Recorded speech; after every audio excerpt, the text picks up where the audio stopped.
All right, I'm supposed to be on here live. I see things are working. The green light is kicking. That's a good sign. So, many of you may know I'm a random podcaster. I just come on when Spirit says to make my appearance. And so that's what I'm doing. I'm also coming on here live like this because I don't have to teach tomorrow night. Instead of teaching every Tuesday night at 6 p.m. Mountain, 8 p.m.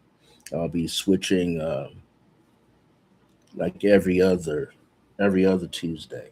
So I'll be like on with a private student that is on a variety of meta spiritual topics, and she's going to take those at least twice a month, and that will be the 31st, and then followed by maybe the 14th of January.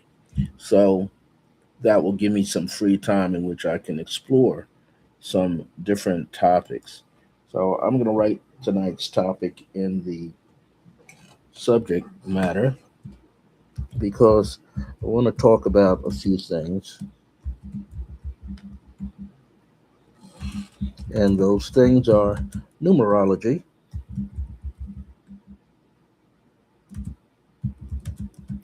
and your higher self. And the reason why I'm kind of bringing these things out is because I want to share as much information as possible. I just hit 74 on March 16th, and I tell you, there's an internal change where I'm feeling a lot more energetic lately. And so maybe that will allow me to kick out this information more freely. And so here I am, showing up here at the wee hours of the morning. And what is significant about this title? It was something I had been thinking about for some time, for weeks on end. How just symbolically we have these numbers happening in our date of birth, in our name. Now, often to make things a little easier to flow better, we often take all the digits and reduce them down to a single digit between, I would say here, between the number, excuse me, between the number 1 up to the number 9. And we're always doing that, right? That's the basics, or a basic way to understand how numbers work in our life is to reduce all the numbers down to a single digit from 1 to 9. However, there are compound numbers that we have going on, and we need to consider addressing them, utilizing them, because those compound numbers help us have a better understanding, a fuller understanding of who we are personality wise, who we are soul energetically wise, who we are overall wise. If we didn't have the compound numbers there, to me, it would be no reason to uh, break down the numbers, right? And often, what we have to realize, compound numbers within a series from 1 to 9 are the octaves of those numbers. So, well, now we use the term octave, but what we're doing is we're adding the number 9 into each number. So, for instance, if a person is born on the 1st, we add 9 to that and we get 10. If you take the 10 and add 9 to that, you're going to get what? 19. If you get 19 and add 9 to that, you're going to get 28. So that's the full series. The root digit 1 and the higher levels being 10, 19, 28.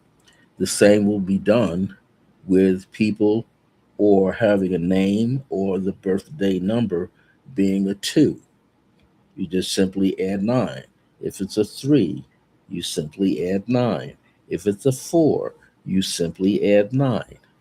Now, what happens when you get the number 5?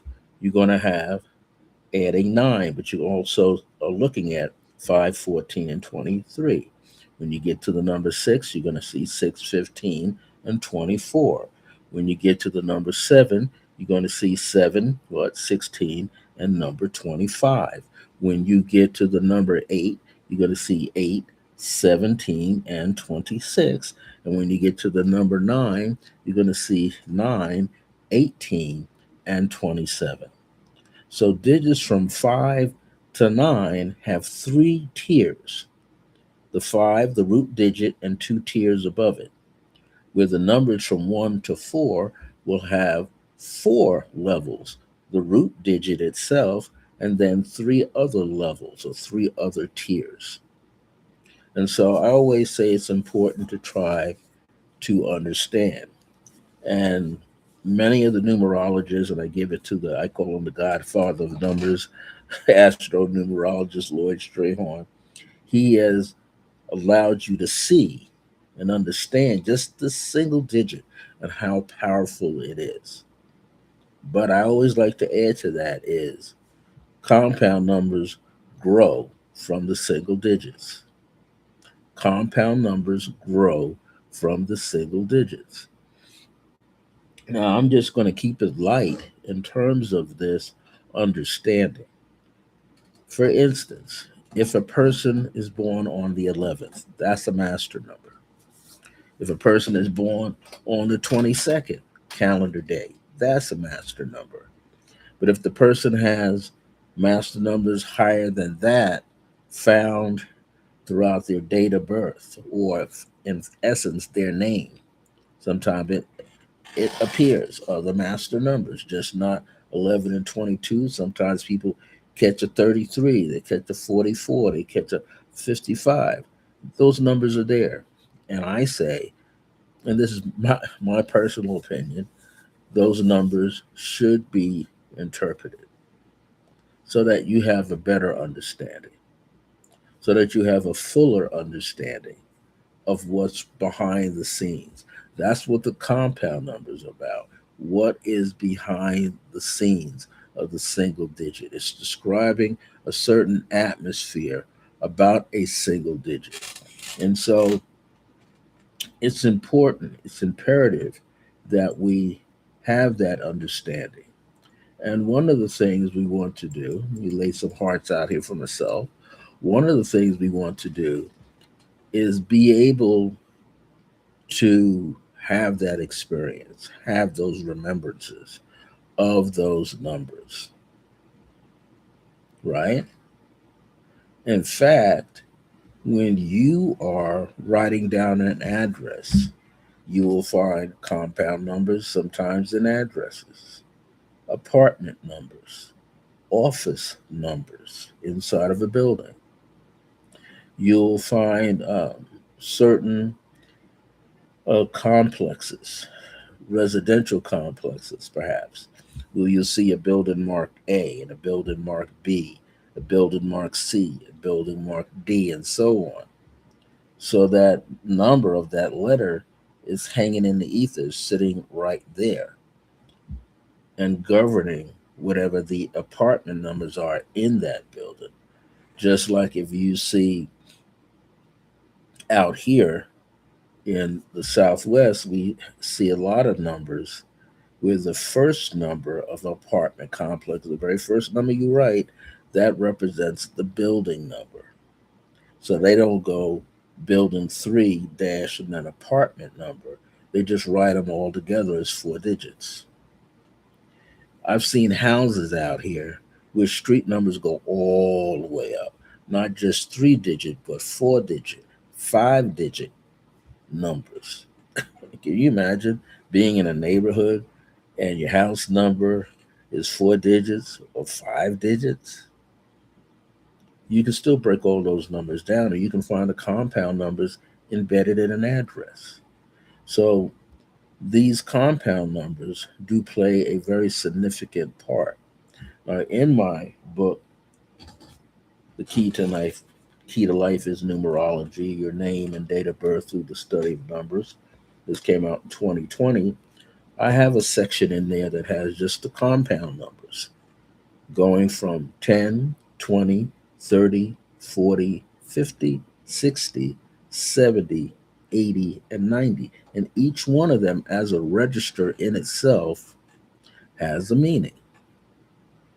Those numbers, compound numbers, can be the part of a root foundation of another compound number.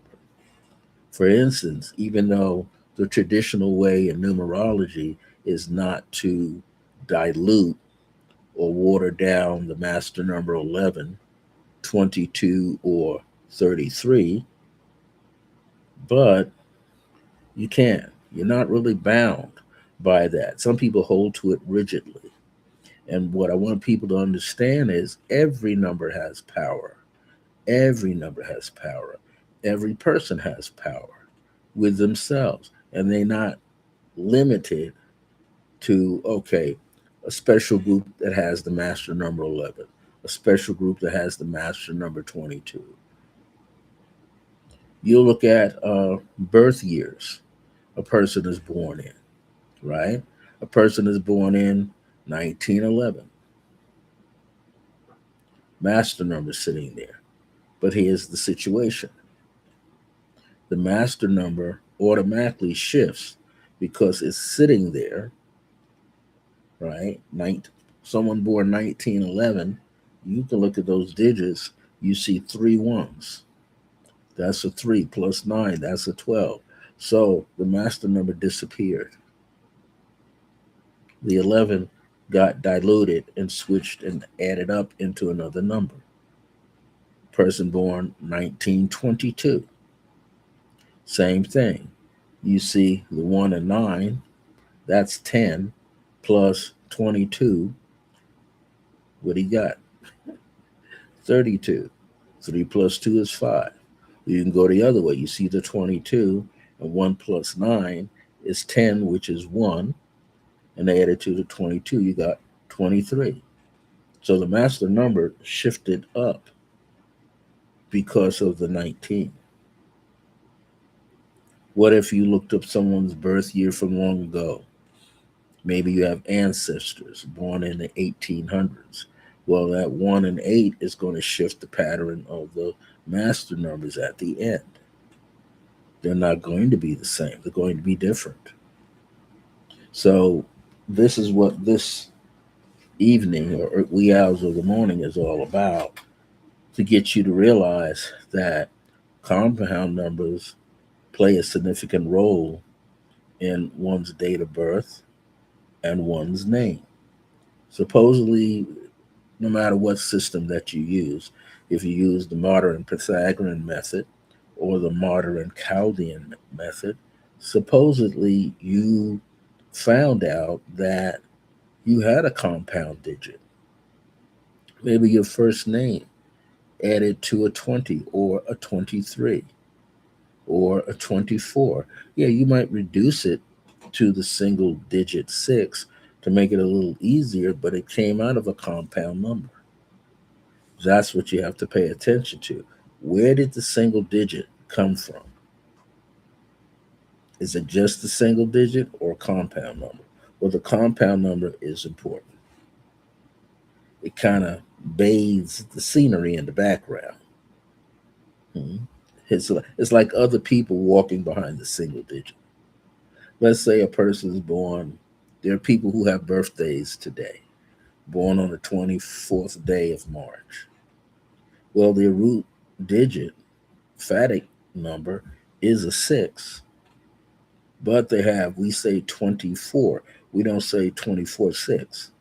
We say 24. So the person has a 20 in there. That's a compound root there, and then 4. So behind the 6 is 20 and 4, but 2 plus 0 is 2. So what do you have behind that single digit 6? You've got the 20, right? You have the 4, you have the 2 out of the 20, and then you got 6. So you got 24, 2, and then 6. You got three numbers sitting in there that strengthen that single digit 6 for that individual. And this goes on and on and on. So I just want to make you aware there's some other ways in which you can also interpret the numbers in your date of birth. And this is good for people to know. It's also a great way to exercise the meaning of a number, especially when it's a compound number and not just a root or single digit number. This adds, let's say, some seasoning to your analysis. If you are someone who is helping a child or an adult through numerology, it would be good for you to understand that those compound numbers play an important part. But what if a person was born on the 10th, let's say, of any month? Now, we could say, yes, 1 plus 0 is 1 and give the foundational meaning. And there's nothing wrong with that. But they're not just a person born on the 1st, they are a person born on the 10th. This is just an analysis. This is just an observation over 50 plus years of dealing with numerology. Most people born on the 10th of any month, any sign, astrological sign, they are, yes, very independent. Yes, they are original thinkers, but they're highly creative. And because it's a 10 that they're born on, they have a 0 sitting there. So think of the 0 like a matrix, like the womb. And then you got the 10 layered on top of it. So you got the number 1 in the tens column, right? That's giving significant power. That's elevating the 1 up to the next floor. But because the 0 is sitting there, the cipher, the 0, that's representing a whole nother level to itself. That's not only the matrix or the womb, that is the essence of God sitting in there, or goddess energy sitting there. You see what I'm saying? So, what I'm getting all of you to do basically, as numerologists, if it's a hobby for you, or if it's you're a serious practitioner, you're going to have to find ways to look at these numbers so that you're just not stuck with the single digit, especially if you got to do a chart, type out a chart. So let's give you straight from the book, my book. I'm going to tell you how these numbers appear because this is highly important to get a better understanding. And here's something you want to be able to do. Even if the person is born on the single digits 1 through 9, if you have some kind of understanding of the higher registers of those numbers, it gives you a fuller spectrum, a fuller analysis. You get to realize that person just ain't no simple number 1. Do you know if you're using this current calendar system? And there's all kind of calendar systems. Whichever one you choose to work with will be very significant to you. Okay, we're using the Gregorian, as they call it. Well, if you were born in Ireland, there's a whole nother system. And if you're born in Germany, there's a whole nother system. If you're working with the Kabbalah, there's a whole nother system of numbers. But what I'm getting at is you want to be able to look at each and every compound number as a whole nother key to unlock a door. That's what you want. That's what's significant. So we look at the birth number 10. In my book here, I have represents people who are innovative, non-conventional thinkers. So have you ever worked side by side by a number 10 person? I bet you have at some point. Have you noticed that they think a little different than a number 1 person? Have you realized they think outside the box? They take everything into consideration. Their thought process is more expansive, and it doesn't feel like it's narrow minded. I'm not saying ones are narrow minded, but they see through a small scope, where the 10 is willing to look beyond that dot. Here's another thing: tens are natural team players. Ones are the leaders. 10 can be the leader, but they rather work in the relationship as a team player. That way, they give a sense of stronger wisdom, stronger capacity, stronger truth, become more supportive because they want to be in the team. They often realize that good fortune comes their way if they're persistent and if they continuously work with the basics of something. Eventually, they know they get to the next point, the next level. Give you an example. Let's say a person is a number 10, happens to be a coach of a amateur or professional sport team. That happens to be a group. Well, if that coach, head coach, is born on the 10th of any given month, that coach is going to look at the entire team and is going to see how the individuals relate to the rest of the team. That's significant.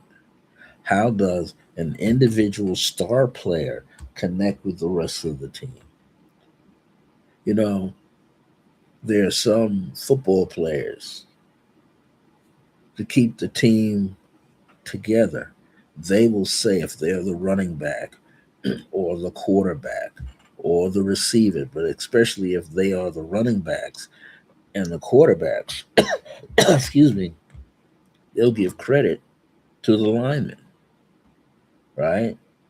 The quarterback doesn't always have to be the one who has to rely on themselves or the team carries the team on their back. They want some blockers, just like the coaches set up the plan or the play. Everybody exercises the play. They got to remember the play. They got to do their part. And if they're all clicking, as they say, all cylinders clicking on that lineman, offensive line, it's easy for the quarterback to follow through and throw the ball, short pass, mid range, the bomb. It's easy for the runner to hit the gaps. Why? Because the linemen are playing those positions perfectly.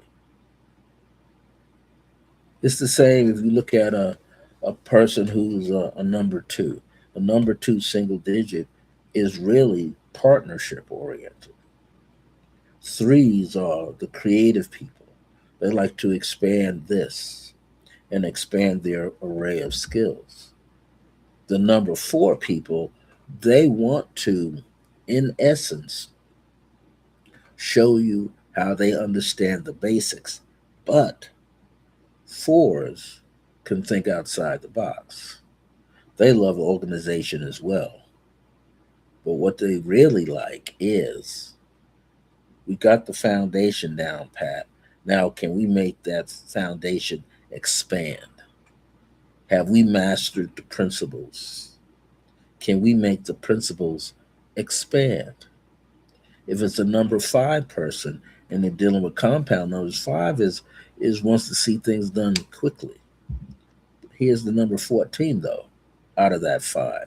The 14 personality wants to use balance and moderation. Yeah, work hard, work with a team, but step back a little bit.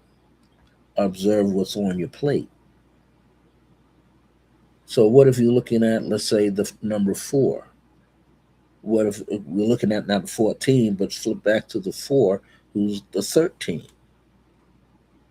They're about rebirth. They're about changes, but they are about abrupt changes. In other words, they don't see something working, they're not going to stay in it forever. They, like the number five, is going to get outside the box.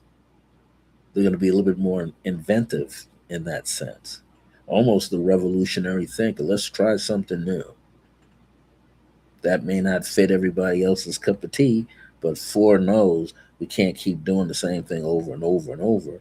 We got to try something new.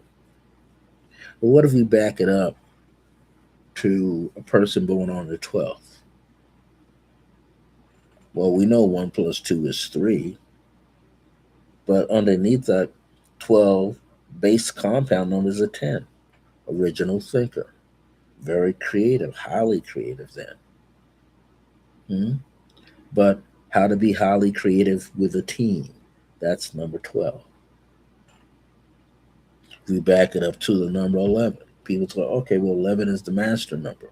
Okay, we know what we've heard, right? Some of those terms are Masonic that we hear about the 11. Person is dealing with secrets, dealing with mystical things, mysteries. Mm? Sometimes a person is seeing something they may not necessarily like, but they have to work with it. So we see the number 11, the master number 11, the holder of dreams and visions, holder of secrets until time when it's being released, when they could share it. But you don't always have to sit on a master number because it's governed by other numbers, the 10 and the 1. You see what I'm saying? I'm saying that you don't have to get stuck analyzing the number. Yes, you can make it easy for yourself, but what if you get a client that's born on the 11th? They say, well, I'm born on the 11th, and my brother's born on the 22, and my mother's born on the 2nd, and my dad is born on the 29th. All the numbers are different. They're not all the same. You might have a whole lot of people connected with the number 2 birthday number, but what if they're born on a different compound numbers?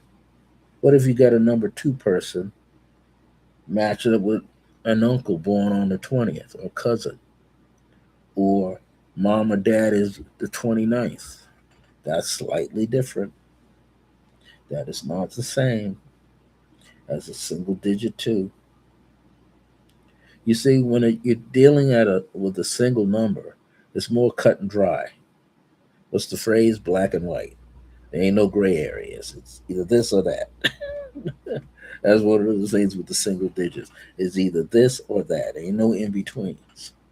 But when it gets to compound numbers, the compound numbers are a little bit more complex. And they can see that there's some hairline truths. They can see that there's shades, different shades of a color, and not just one. So you want to be able to pay attention when you see compound numbers in someone's date of birth, especially the calendar day that they're born upon. So let's say you got somebody that's born on the 27th. How would you view it? If you're just tuning in, what I said was when you're dealing with compound numbers in a person's date of birth, with the calendar day that they're born on, or in their name, it's not just a single digit that you're looking at.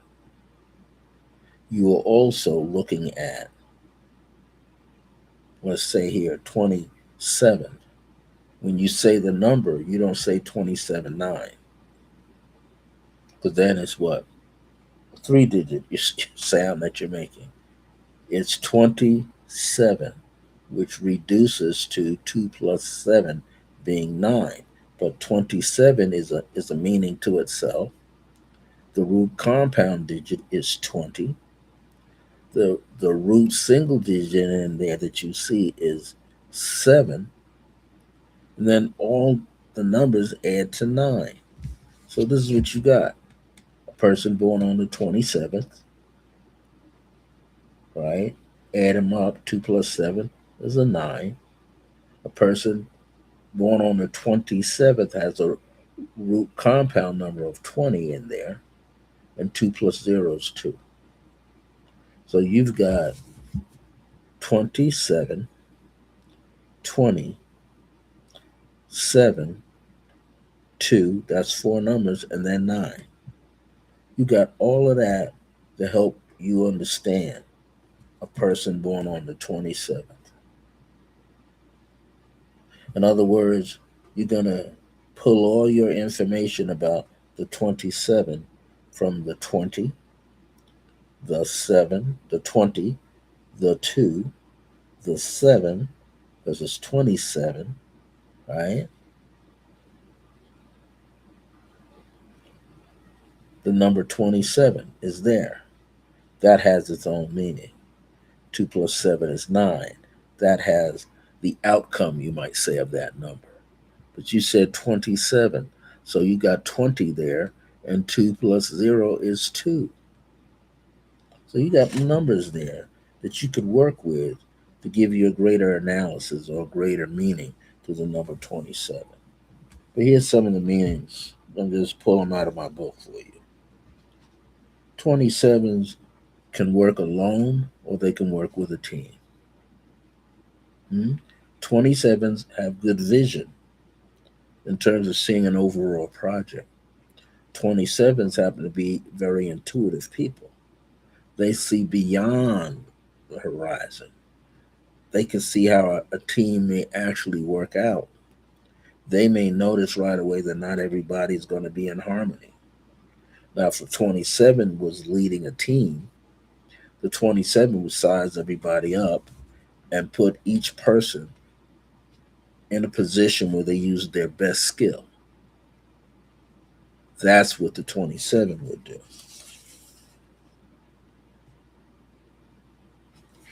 27s usually can handle their finances well. They don't waste money. They're savers. 2 and 7, 2 is lunar, 7 is water, Neptune. They get in touch with their feelings. 20 is like a Pluto number, higher octave of Mars. So the 27 will fight for what they want. They tune in. If they're the team leader, they will fight for others. If they're a union rep, they'll fight. They'll fight tooth and nail to make sure you get the best deal. And they'll also will remind a company if they didn't fulfill the last one. You know how when they have mediation in unions and they come to understanding and the people have in the union have a new contract. Well, your union rep is going to make sure that new contract is being followed out and might say, hey, okay, new contract, but same old nonsense not being fulfilled. That's why they go on strike, you see. Company doesn't have enough workers, then they got to rely on what? Temp agencies. And not all temp agencies will have people in there who are skilled enough to run a machine, especially if it's a factory. Now the company has to take a risk because you got people in position who may not understand certain mechanism with cars or big industrial machines, taking a risk. They may offer those people a job, but they can't. Why? Because the union's in place. So that just gives you an example. Whoever's listening, whoever happens to be up at this hour of the morning, I'm Brother Franci E. Revels-Bey. I'm the founder of the Circle of Grace One, founded on July 2nd, 1974. That's when it was established. It's named after the first grace in my life, which is Mother Grace, my biological mom, who was my metaphysical and spiritual teacher at a very young age for me. So here I am. I think at this point, we're going into our 52nd year with the Circle of Grace One on July 2nd of this year. So, again, getting back to some of the meanings of these numbers. Now, why would 27, a person born on the number 27, or a person, this is just an example, person born on the number 27, or a person that is has the 27 in their name somewhere. Usually, the person can be a philanthropist, humanitarian, into volunteer work, 27s will work well with the homeless community, will work well with, because it's a Mars influence behind it, 2 plus 7 is 9.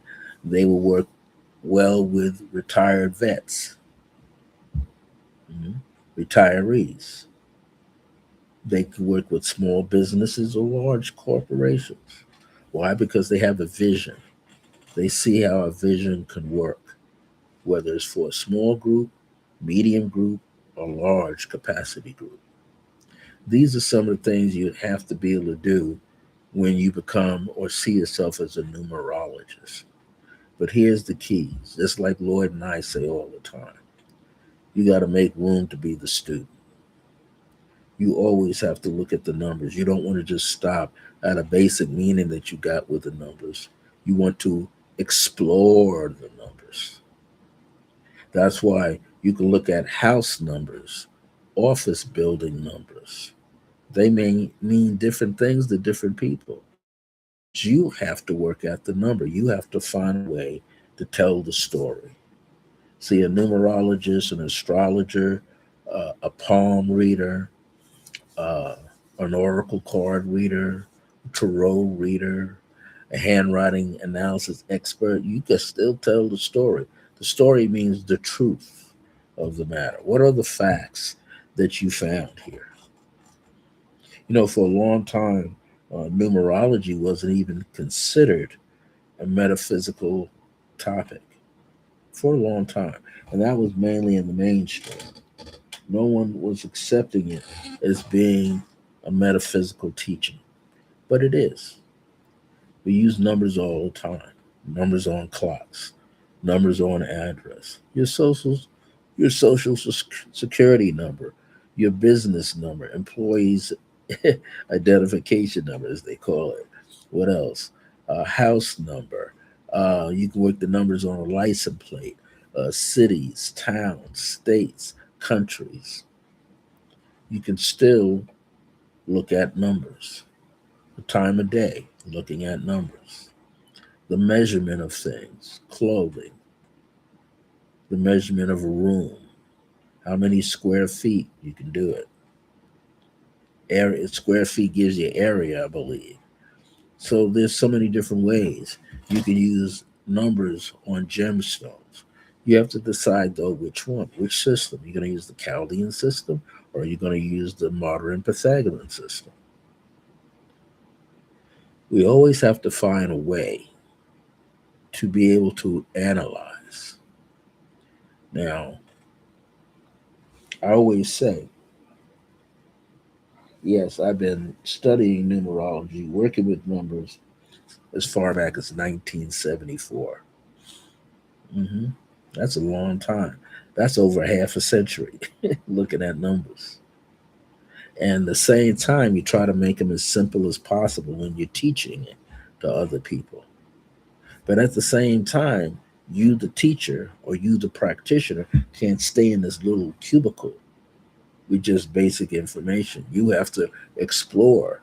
That's why they got things called the pinnacles and the challenges out of a person's date of birth.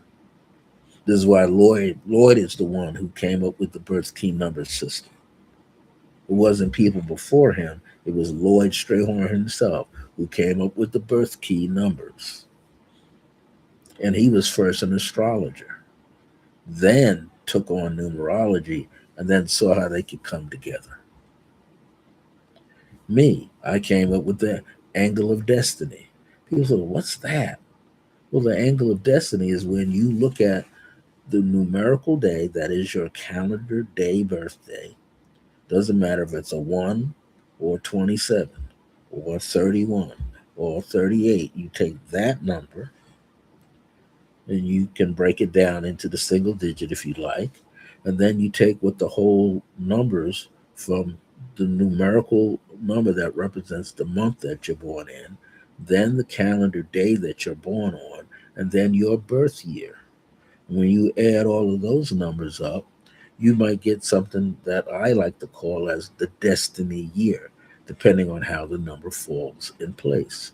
Four-digit number might start with 1900 or it may start with 20. All right, 21st century, 20, the 2000 range. But then you add that number that you get for the destiny year, and you compute it out. You might find a master number there that it brings up, or some other compound number, but definitely a single digit.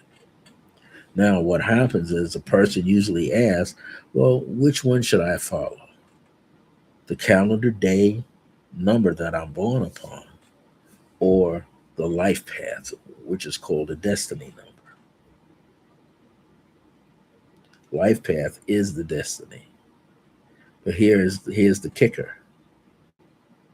Sometimes it's not an either or situation. So that's why I came up with the concept of angle of destiny. So your destiny is going in a certain direction, your birthday is going in a certain direction, but the two of them together, added together, bring forth another number that you could utilize to help shift the pattern of energy seen by your calendar date that you're born on and what your life path or destiny number is to be. We sometimes describe that destiny number as the grade that you find yourself in. You're the one, anyway, that selected the time, the parents, the coordinates, the month, day, and year, and time you wanted to be born in a certain locale within this particular plane called the earth.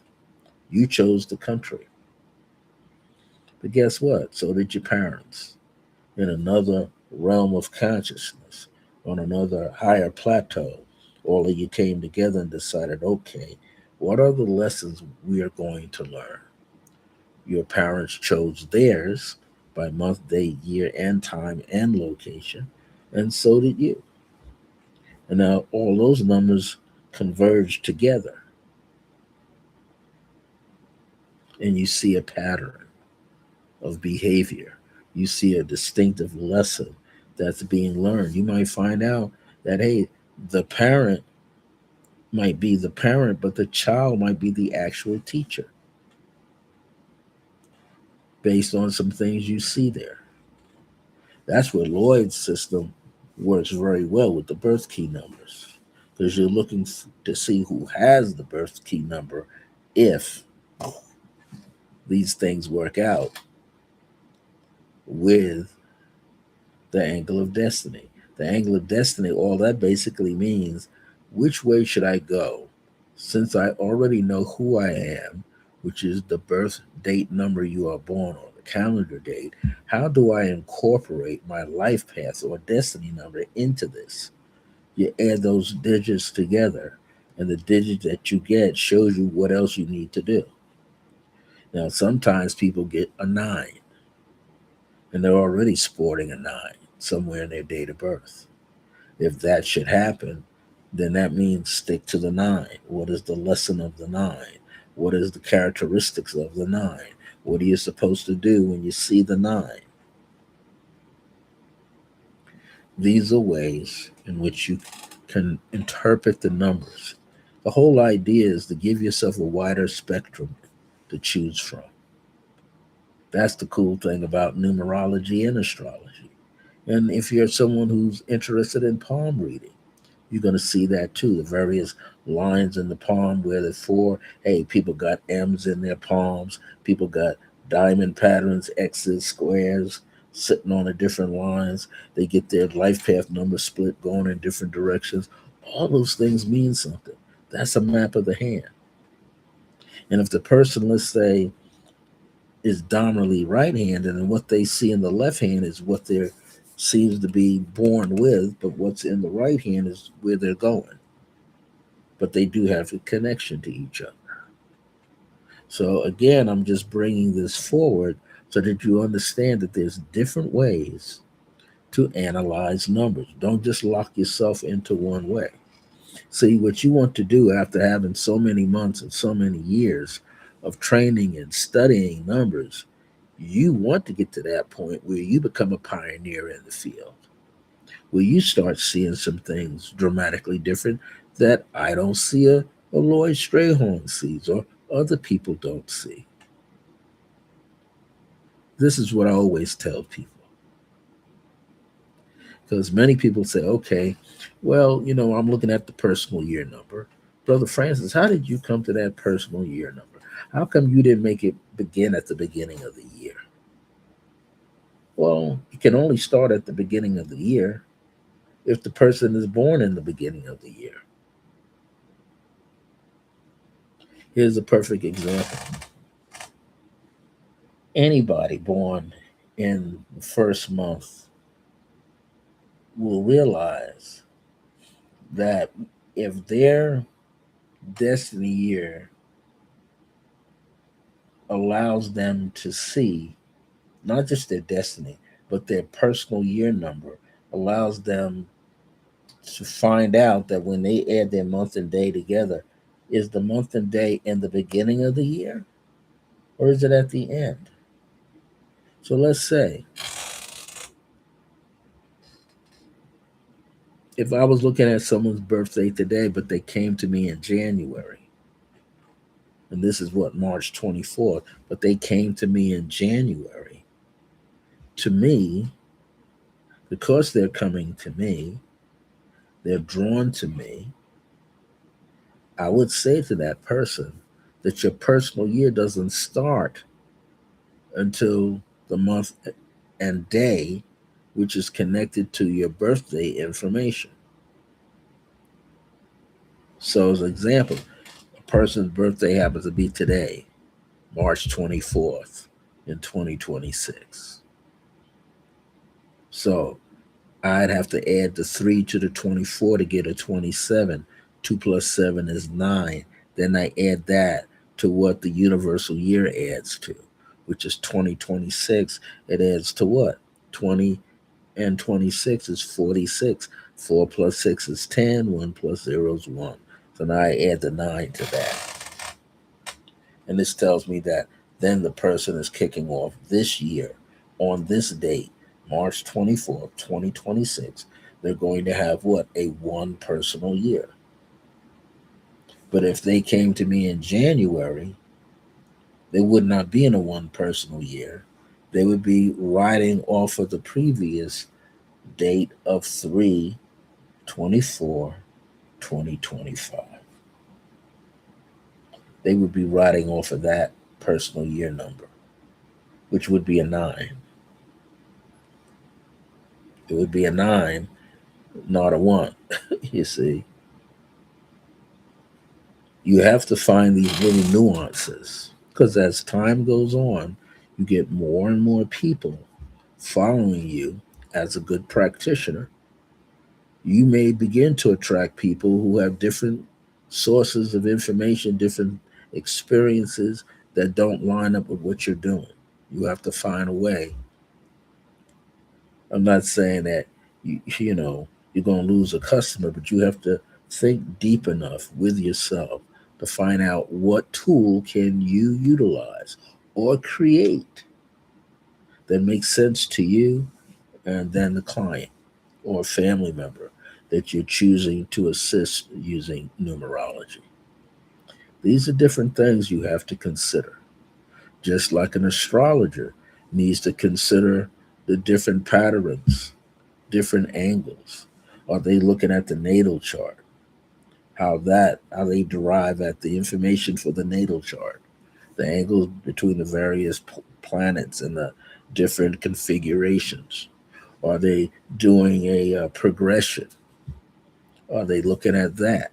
That means something. Are they going to progress themselves up by the age? Did you know that each degree signifies an age for that person? Interesting. Well, I'm not an astrologer, but I want you to think about that. Can you track a person's age looking at the degrees of their sun when it gets progressed forward? In other words, each degree is an age.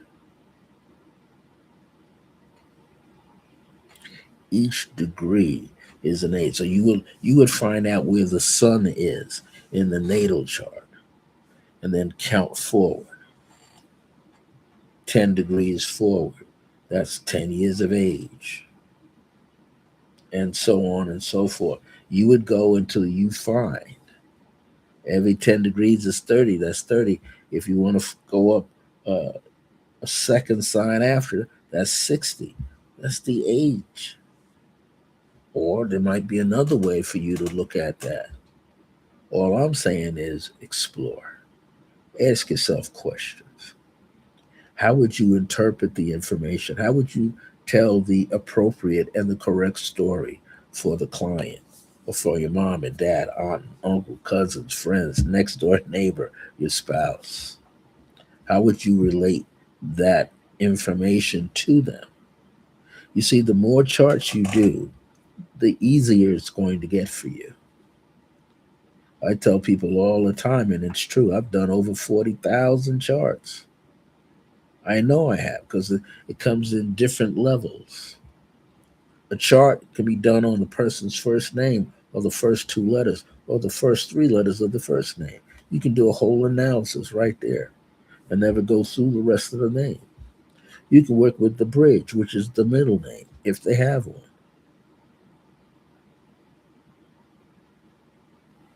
Some people don't have one, but so they're not confused with other famous celebrities or people, they stick one in there to make a difference. So there's so many different ways. You can work with the basics, and then eventually you're going to find some things that's going to create a little distance between yourself and another person. We're not in a field that we need to be competitive. Astrologers don't need to compete with each other. Numerologists don't need to compete with each other. Astrologers don't need to compete with numerologists, and so on and so forth. Why? Because we're all studying the picture, and each one brings something else to the table. That's what's important about understanding these disciplines. These are metaphysical disciplines, metaphysical tools that allow us to expand past what we normally see in the physical world. So, this is why I entitled this Compound Numbers of Your Numbers, Compound Numbers of Your Name, or the compound numbers of your numbers found in your name or date of birth. And what was significant about that? The most significant thing is what? Is that those numbers portray something different every time. If you can find a compound number in a person's name, you've got information, key information that that person can utilize throughout their life. Well, you might say, well, what if a person changes their name? Well, that's something to be considered as well. Do you know the singer Dionne Warwick, R&B singer? He used to, her composer was Burt Bacharach. I think that's how you say his name. And he wrote many a tune for her. And when he wrote those tunes for her, she needed something to catapult her ahead of everybody else.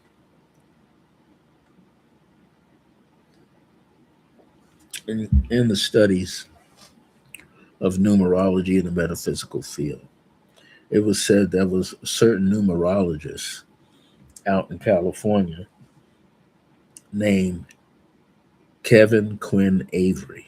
He was a numerologist, and he used, I think, the Chaldean system of numbers, but may have been familiar with the modern Pythagorean.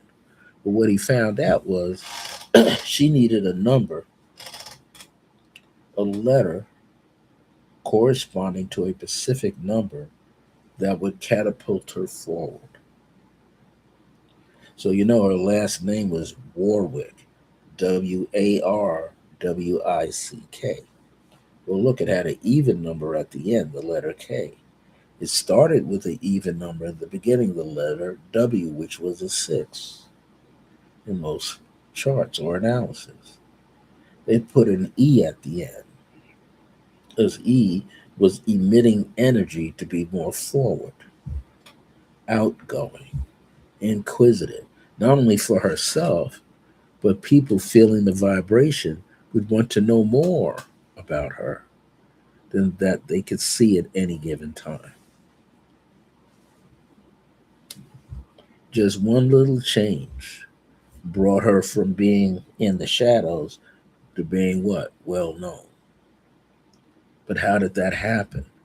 She also had to utilize the energy of the letter E, which was a five: memory, consciousness, swift thinking, swiftness itself, moderation, balance, but the ability to step forward and do what? Communicate these expressive ideas found in songs. And eventually, what? She became an award winning singer. There's so many different patterns of energies that can be found through numbers. We just have to dig deep. And that's why I always say not every number should always be looked at from just 1 to 9. You got compound numbers by tiers in there. You need to explore those numbers. And yes, in the beginning, you might say, well, I'm not supposed to reduce the master number 11 to a 2, the 22 to a 4. But if you get stuck and can't answer the question, or you can't seem to dig deep enough to find the answer, you're going to have to reduce the digit so you can see what the foundation is.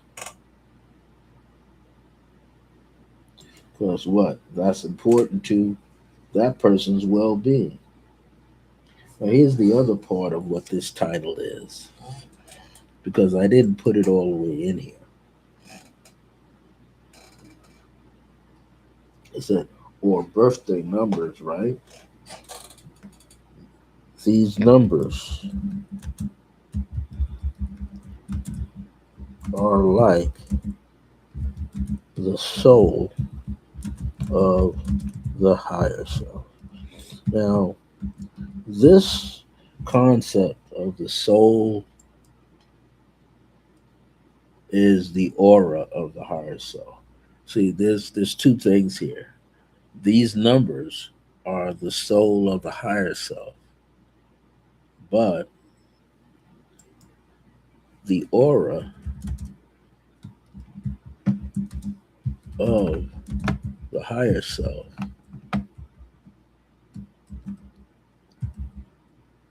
make sure I get it right. The aura of the higher self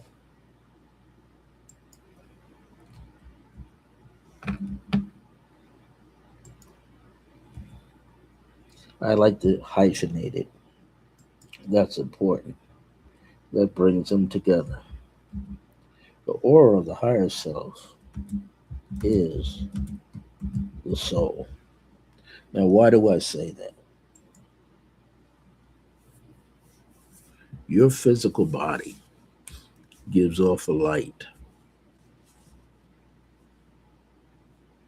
gives off a bright light, a medium bright light, or a dim light. You may give off a dim light if you're not healthy. Feel yourself being tired, great deal of fatigue, mental fogginess, inflammation in the body. All of that can be determined by looking at a person's aura, you know. All of it. Nothing is left out. The body can register certain energy fields. You have a pendulum, you have dowsing rods. You can determine if an energy center is shut down or is it wide open.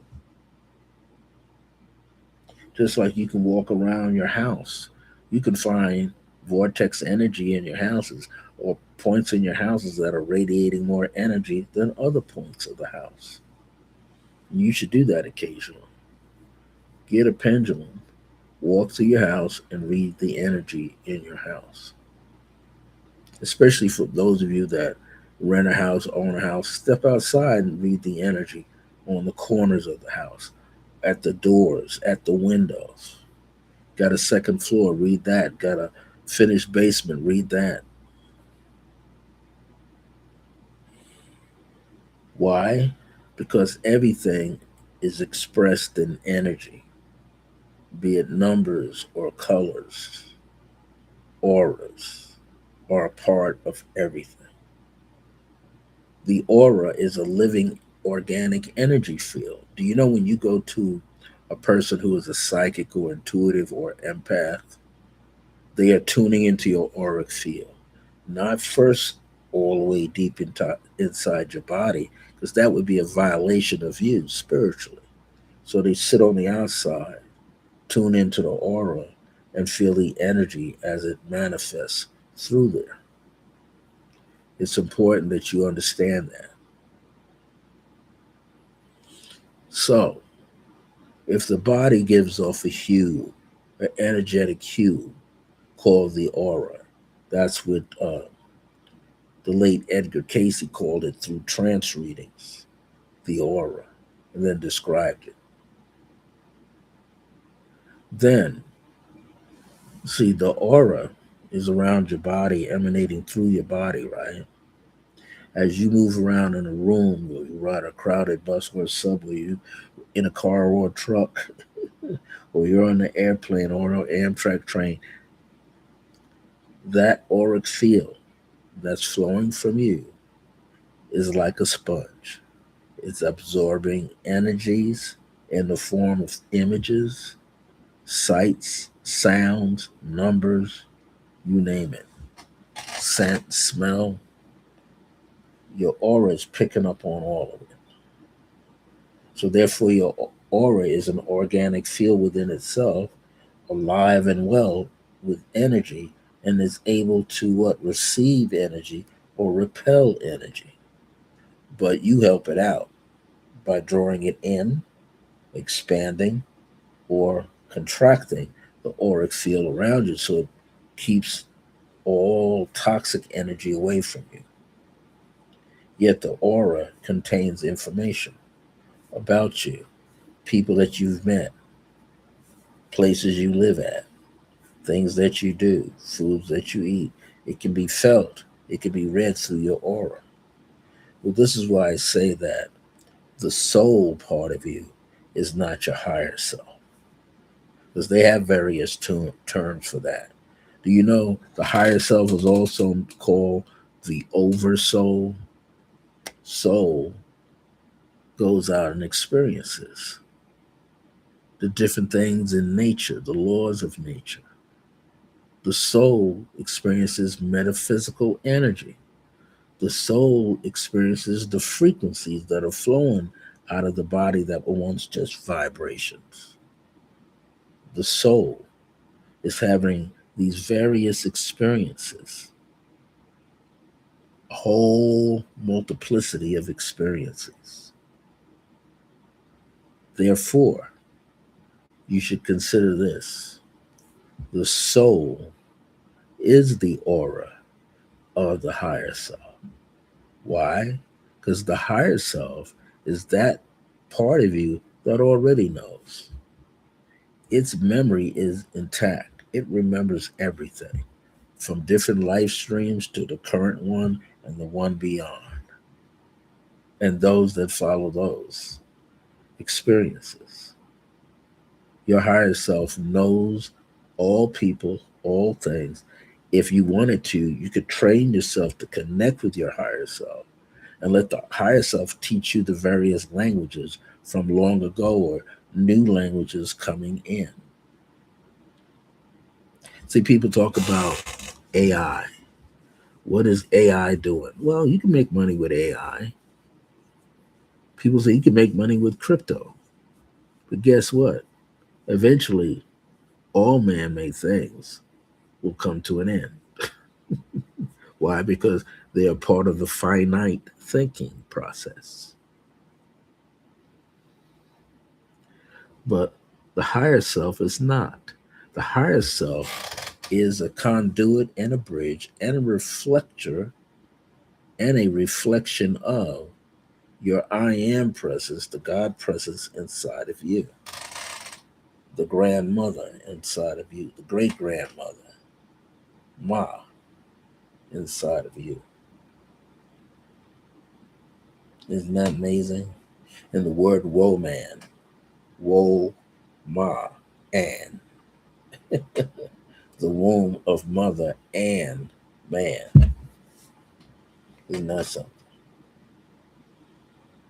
Inside the word man is what? Ma. Mhm.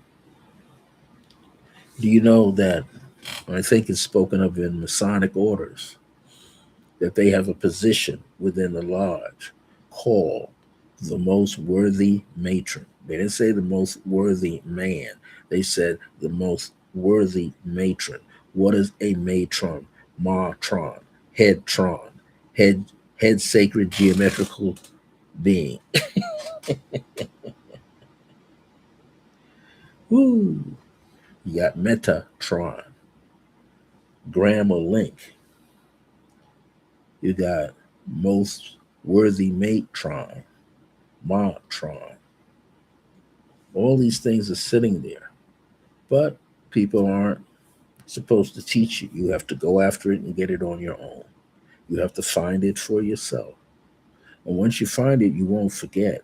Why? Because it engages your process of remembrance and memory, which should do what? Expand exponentially and infinitely.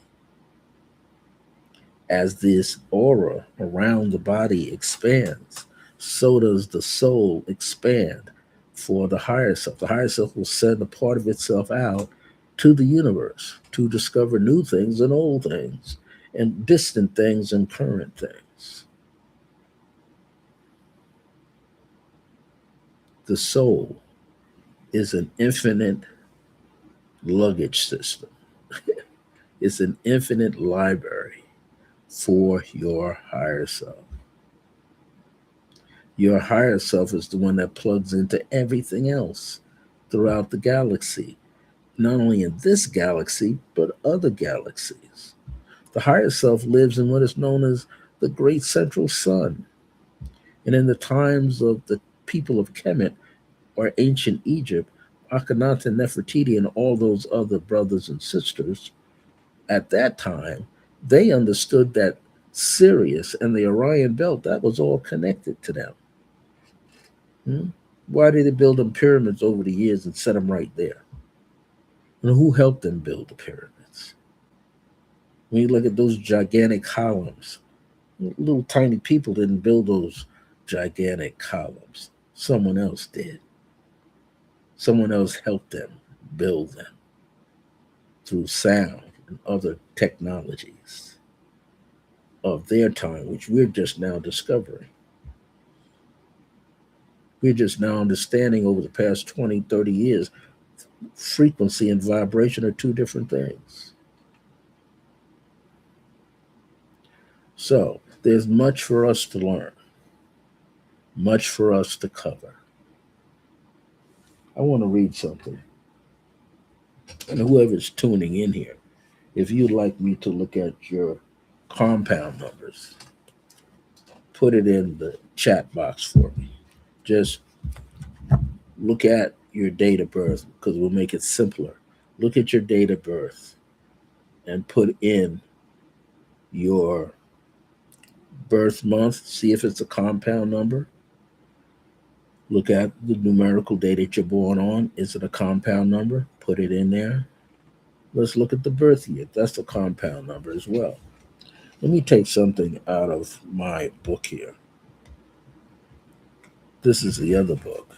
If we look further in the description, I put this book, The Key to Life is Numerology. You can get this. If you don't have it, you can get the book on Amazon for this paperback for $25.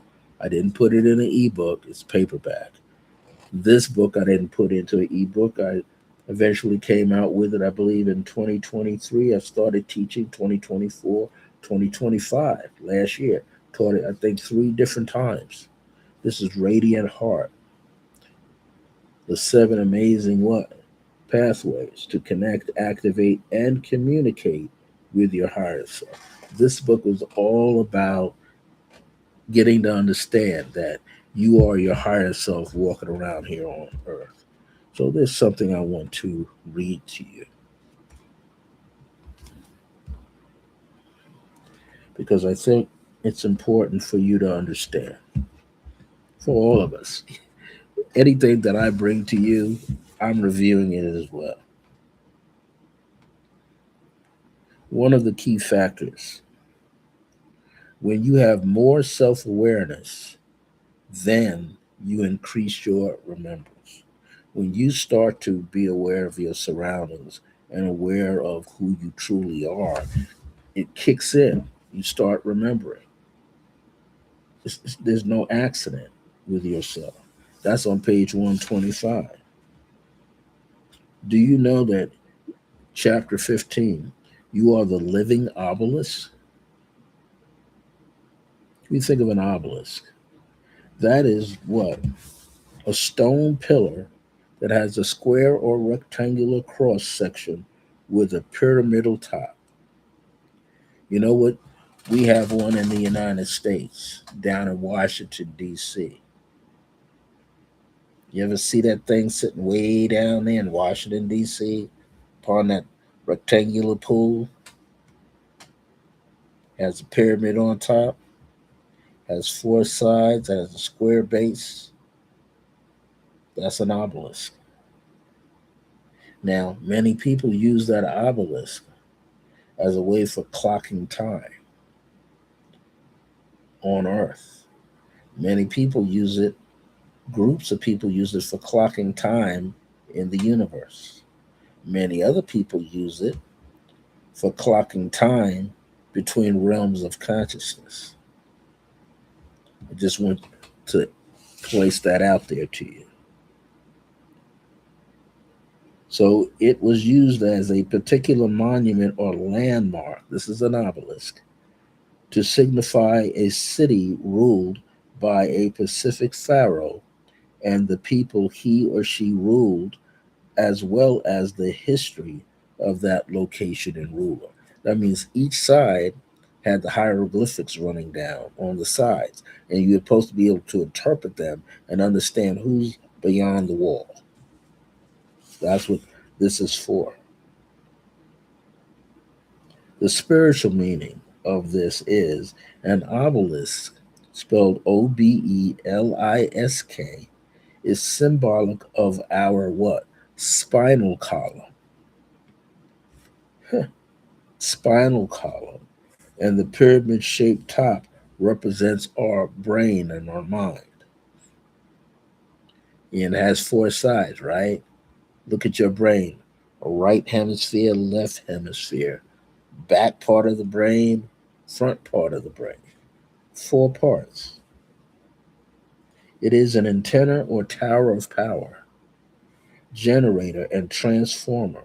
Our spinal column contains a network of energy centers called chakras, Chakras, conducive to our divine nature and how we choose to use it to create a more high powered energetic expression. What does that basically mean, though? I give you some easier ways to comprehend it. But what it actually means is you're a walking antenna. You are a walking transmitter. You are a walking transducer. You are a living prayer in action. And where's the motherboard inside of you? The motherboard is your heart center, your heart chakra. That's your motherboard. You should check out one of my other videos here where I talk about how, through research, just some basic research, how the heart has a greater amplitude than the brain, 60 times more sound coming from it than the brain, and yet it's 5,000 stronger. Whew.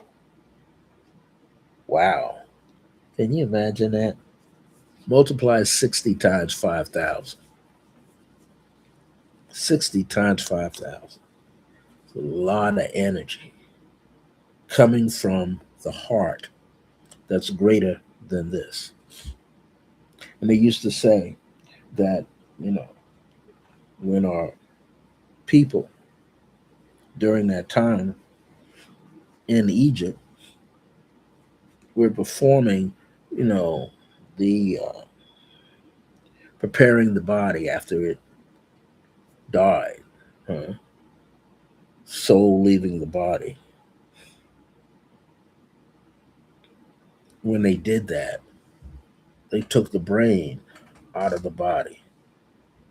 So they made an exception there, cut into the bone, removed the brain, because they didn't think the brain had true value. Even though they gave you the eye of Horus, the all seeing eye, which was the pineal gland back there inside the brain.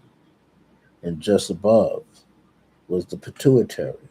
So the pineal gland was radiating from here, and the pituitary was radiating from back here, the crown. And yet, to them, the heart was greater, lighter than the brain. That's why they had the deity, jackal headed deity, Anubis, or better known as Anpu, Anpu, would weigh the brain or the heart against a feather.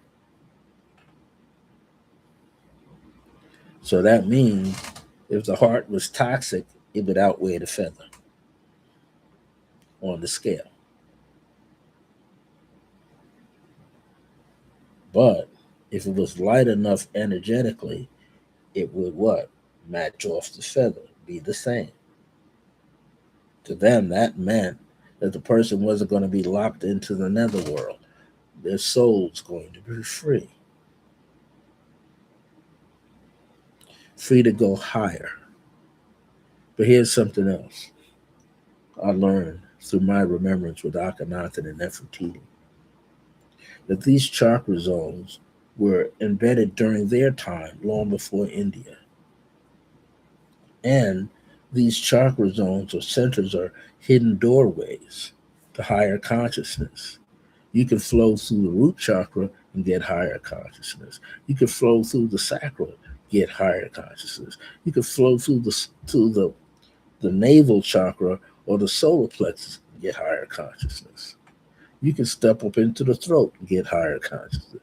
Pineal higher, top of the head higher, basic higher consciousness. But the heart was the grandma of the system, the motherboard of the system. Without the heart, you couldn't go anywhere. So this is good to remember. This is good to realize. This is good to know.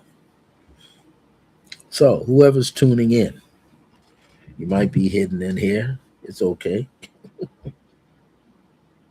It might not be. You might want to find out where I'm going. I'm going to see. I want to let other people I know that I'm here. I know many of you who happen to be here with me this evening. Other people may not know I'm in here. And I'm going to see if I could pull off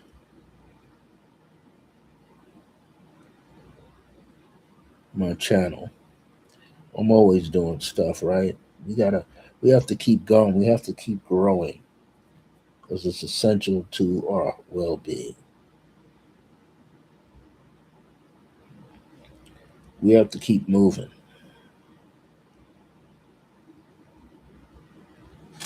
And I have to make sure that I'm still running live here. Hold on.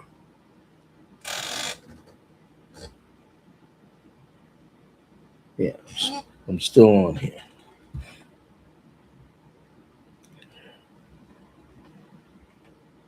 I want to see if I could.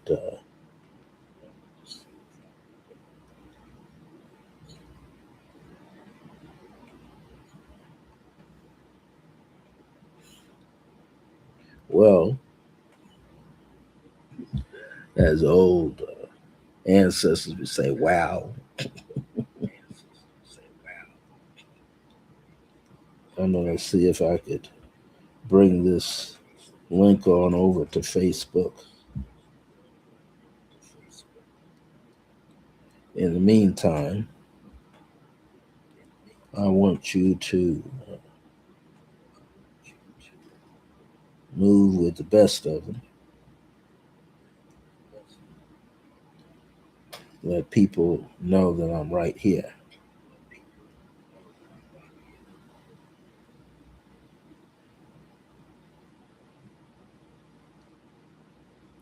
So,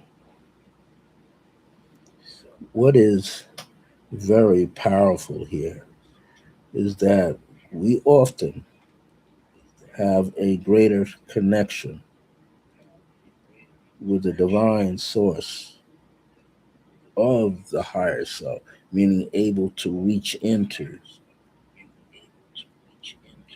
higher, not only just higher consciousness, but a higher remembrance.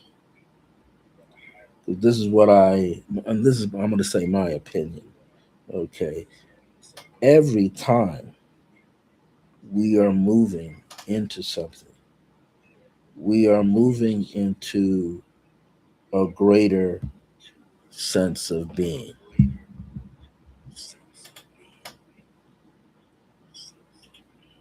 It's no accident that we are seeing ourselves and allowing ourselves to move into greater energy fields of understanding.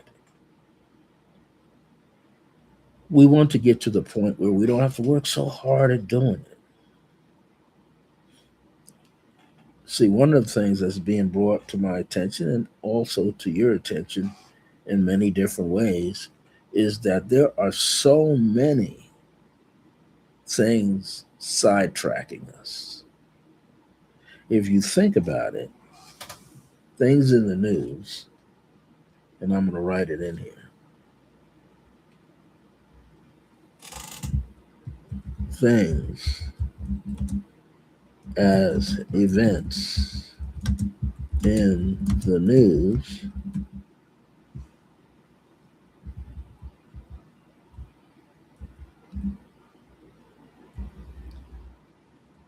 can sidetrack you. Oh, if you're getting sidetracked, or any one of us is getting sidetracked at any given time, that means we can't pay attention.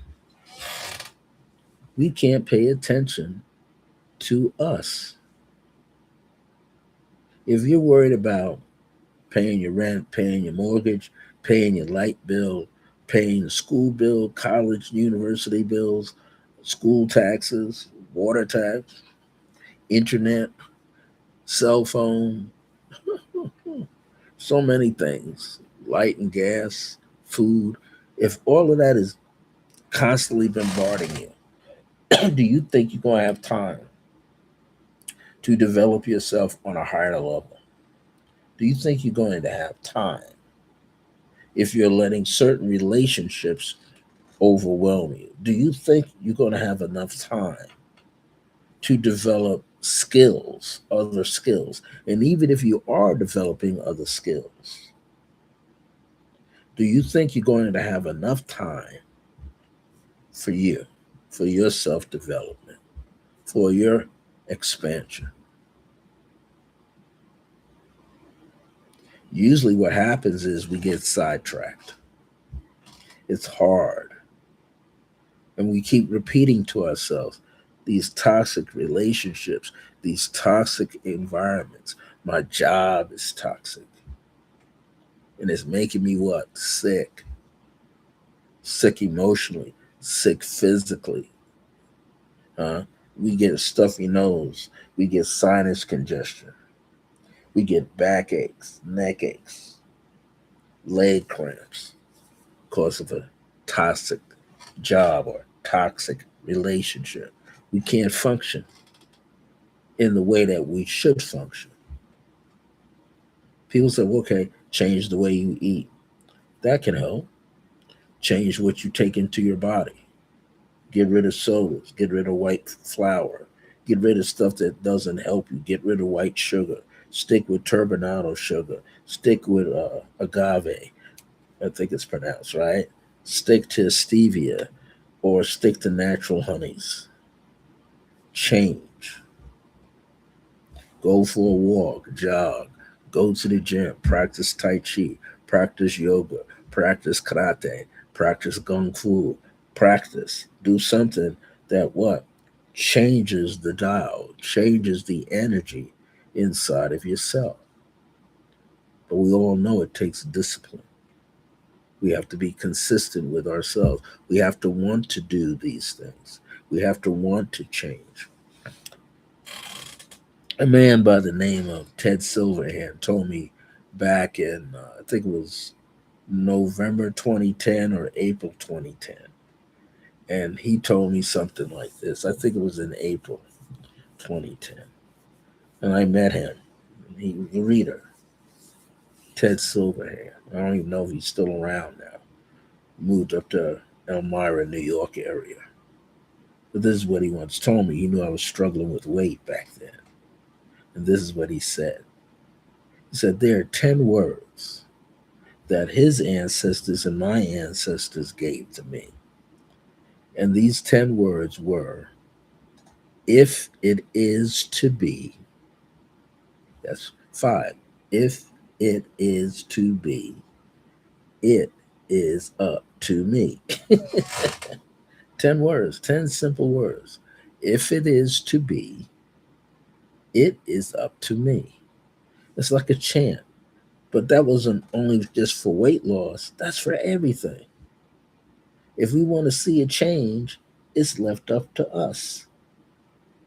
If we're going to see change, we have to change. Michael Jackson, the late Michael Joseph Jackson, sang a song, The Man in the Mirror. If you want to see a change, change starts with you, the person in the mirror. You don't have to look any further. But sometimes we might say, well, hey, I'm the only one in my family that's changing. I'm the only one in my building that's changing. I'm the only one amongst my coworkers are changing. But here's the key. You have to keep pushing. The Impressions, an R&B group with the late Curtis Mayfield. You got to keep on pushing if you want to see a change. You got to keep on pushing. You got to put one step in front of the other. It's all about discipline. And many times we're not going to be perfect. And I'm sitting before you. I'm not perfect all the time. But at least I can come and remind you that you got to shift. So we have to shift. It's left up to us to make a change. People say, when are we going to experience first contact with the galactic beings? I have a feeling that they are right here amongst us already. They've got their first responders in the earth already, living beneath scientific projects going on in the earth already, living underneath indigenous reservations already, living in as aqua people. That's what that movie Forever Wakanda was, the water people. People already, and there are water people already exist. It's not fictional. We've been taught that things are fictional, things are not real, but they are. Sometimes we're told that to keep us from doing what? Finding out for ourselves, learning from what we find out about ourselves, and then kick it into motion without looking back, without turning around, without fear. That's what we all eventually must learn. People say, hey, well, let's put these things in the past. Well, it's hard to put them in the past if someone on the other side of the world or someone around the corner is still exercising toxicity, hurting other people that have no business hurting, raping men and raping with women, child sex trafficking, adult sex trafficking. sex trafficking, period, pedophilias, period. All that stuff is still rolling around and existing today. So what happens? Those of us who know better have to increase who we are on the inside. We have to begin to shine the light. Do you know that there are people on the planet who are practicing something called telekinesis now? Not from 20, not in the time of Harry Houdini, but right now, practicing telekinesis.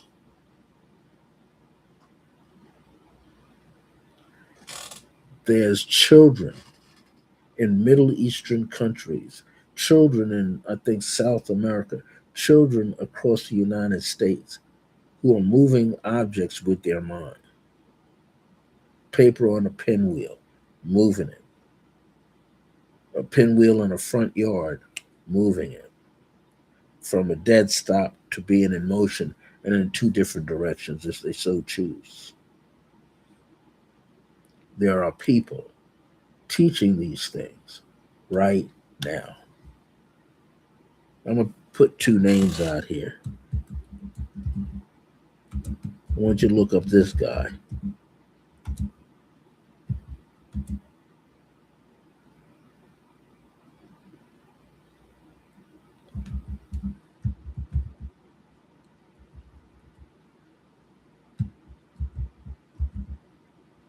See if I can get it right. I believe that's pretty close. Jesus Barnes, the Living Son. Look him up. Guy is doing and teaching telekinesis.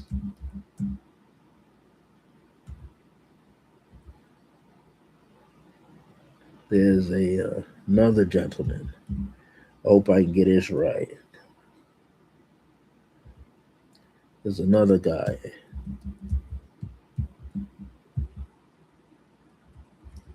Look up this young man. I think this is how he spells it.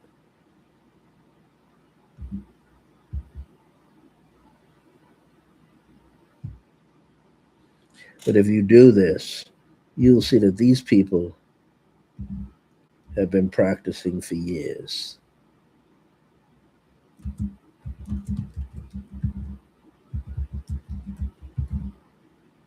They are doing it. And there's hundreds and hundreds of people beyond them all over the world doing all kind of things, working with the power within themselves, power within them. And it's not an easy process because we're relearning these things. But once we get them into motion, then we see what they are doing and what we can all do. Because I think the bigger picture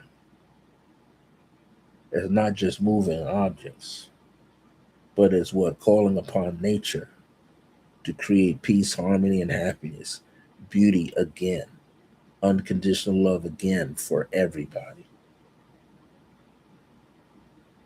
and getting rid of toxic relationships, toning down toxic personalities, getting rid of the poisonous things that have kept everybody behind. These doors are being remembered by the youth.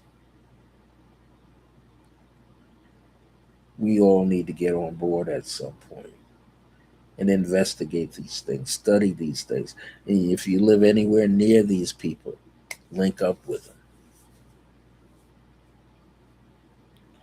I'm going to sign off.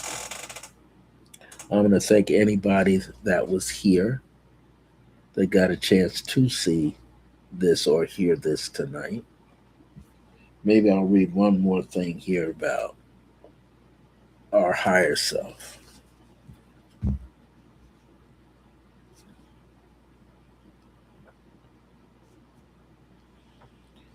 Because we need to know. We definitely need to know.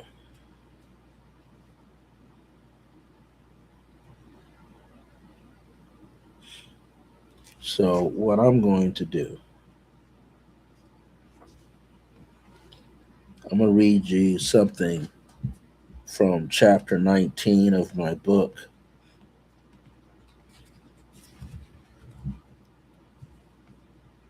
called Be a Beacon Light.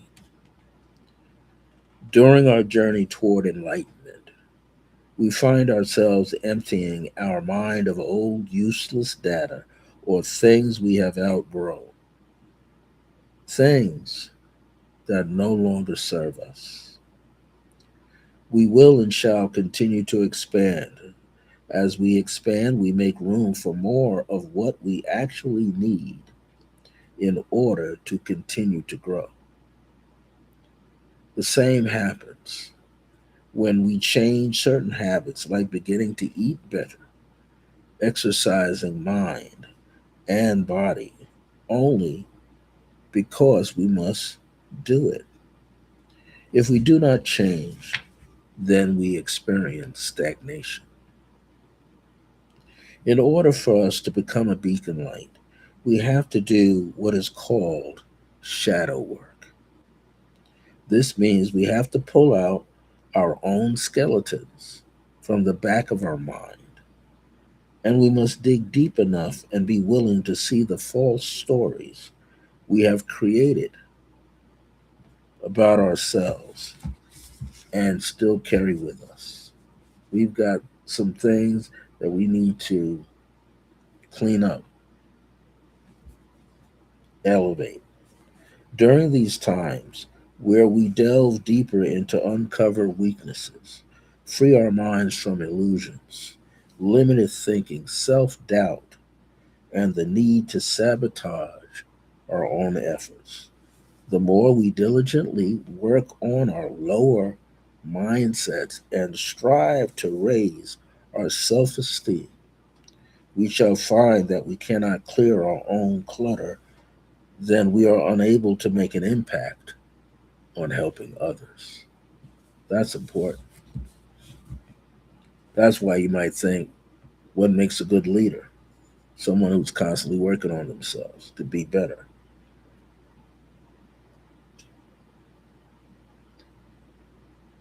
That's important. How will you know that you're being successful in doing your shadow work? One way to know is when you notice that you are no longer attracting negative situations and negative personalities into your life. That's how you know. They start getting out of the way.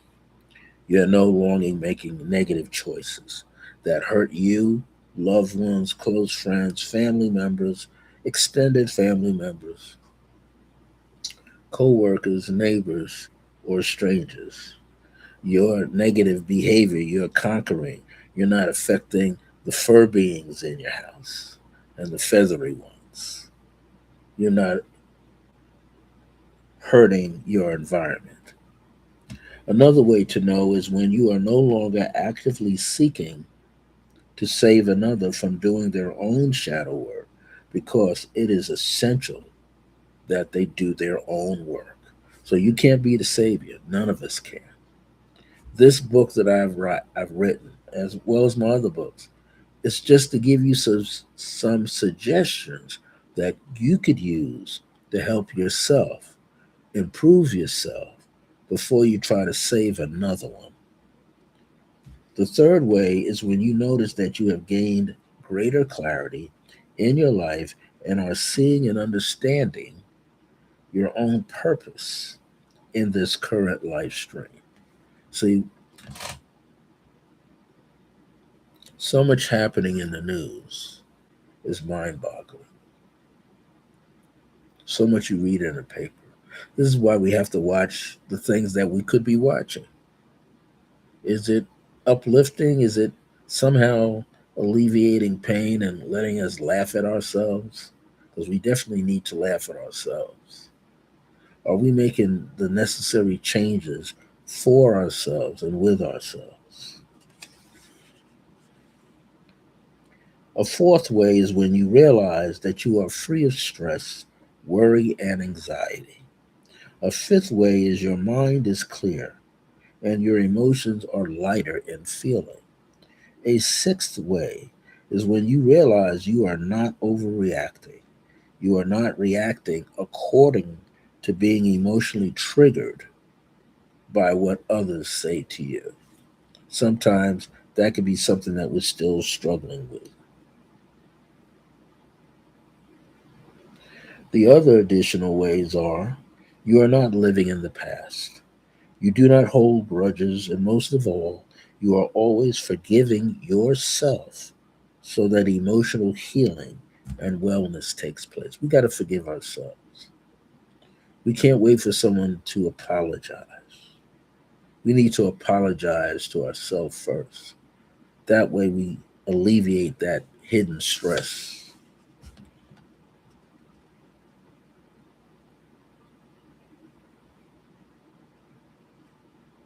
When we have what I call social mishaps, when someone is too busy passing off their negative thoughts and feelings toward you because they are unable to do what?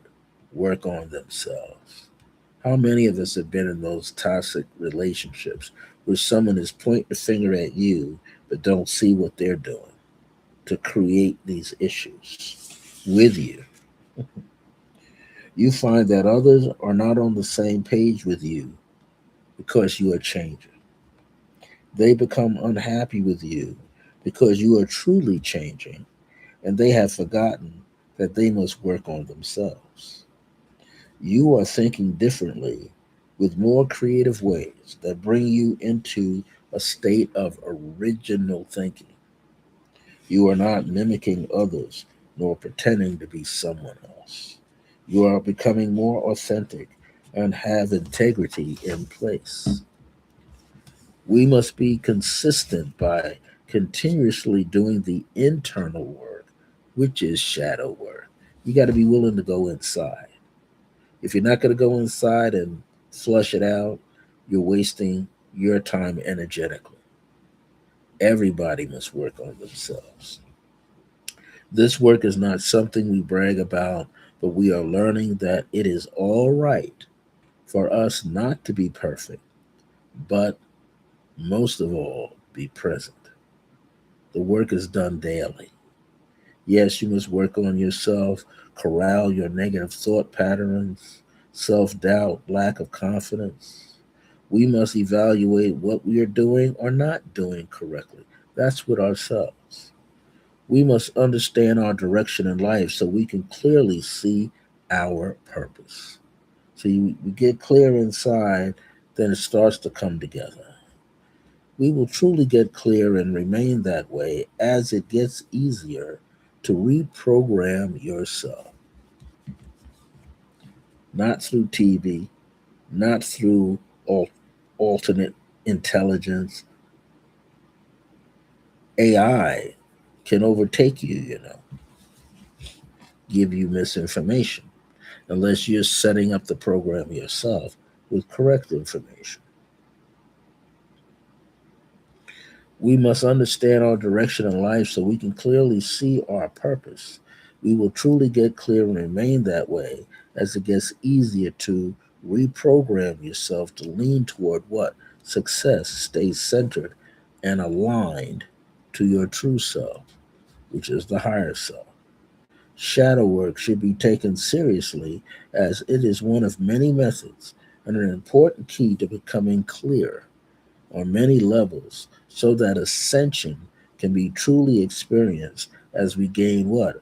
Higher consciousness. It's not about gaining the consciousness of another person, it's your consciousness. When you realize that you must have all of this together, then you will what? Truly ascend, rise. Your light from within will begin to shine bright, and you will become a beacon light for all others to see through assisting other people. You're going to accept who you are now. You're going to advance yourself and you're going to ascend your consciousness first. Then all other things shall follow. The clearer you are, then the stronger and brighter your light for others shall be to see and feel you clearly. Your words of enlightenment And unconditional love will sustain yourself and encourage others as well. All who become a beacon light will have these qualities in place. So if you are a beacon light, you become a beacon light, this is what happens. You will have clarity of mind, heart, and purpose. The ability to walk before others and alone without any sense of fear or doubt. You will enjoy being in service. You will enjoy shining brightly. They are truly open and aware of their own truth. You are truly open and aware of the truth within you, always being prepared to shine brightly. Their remembrance of their divine nature will be the key to their success. We're not going to miss anything. It's time. That's why all this stuff is happening around us. To what? Push our buttons, to push us forward, to take the rocks away, to take the boulders away, for us to stop hiding, to shine our light. Shine your light. Be you bright as a beacon light. All right, everyone. Thank you for joining me wherever you come in at, whether you're a Holly Hermit or you're Corey Searles or this other person, Indigo Moon, Island Paradise, Golden Timeline, 711, Melanie Hall, Rosie. Who else? Who else comes in here? Maybe you're K-Ra. That's the name that he uses now, K-Ra. I believe that's how it is. Uh, Brother Ron. Who else may come in here? Hopefully someone came through Facebook. I won't say her name because I don't know if she actually came here, but maybe Bolero Heitman came through, and maybe Louis Don Al came through, and maybe so many other people came through, like Star Rise, uh, Star Child Rising. Maybe she came through. So many people. Maybe Lauren came through, aka Lolo Tarot. Lolo's Tarot came here. There's so many people that get an opportunity to come. I hope I've named some of your names.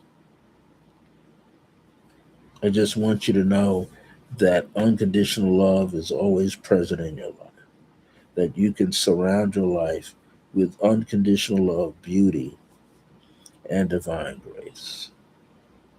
So, I'm going to make some announcements. Then I'm going to sign off all the way. If you happen to be in Albuquerque, New Mexico, come to 2703 Broadbent Parkway Northeast, Suite J, for Resident Essentials Esoteric School of Metaphysics. I am attached to it on some level. You can go to for visit our website at https://www.resensentials.com. That's residentessentials.com. Check out our check out our March 26th calendar of events, or call 505-453-7646. Here are some of the special programs, courses, classes, and workshops. There is Enlightened Business Hub with Bela Portzline and Michelle Vidal. That's $350 a month. You're going to learn how to run a business with a spiritual light on top of it. So that it's a transformative experience. You'll learn a lot in learning how to launch officially your business as an entrepreneur. Spots are limited. So if you want to turn your passion into purpose driven business, don't wait. What you need to do is call 505 453 7646, and this is residentessentials.com// EBH. Here's something else. Shadow isn't the problem, avoidance is. Great topic. This is from my good friend and our friend to the center and practitioner, Liliana Jaguarina Arondon, Rondon.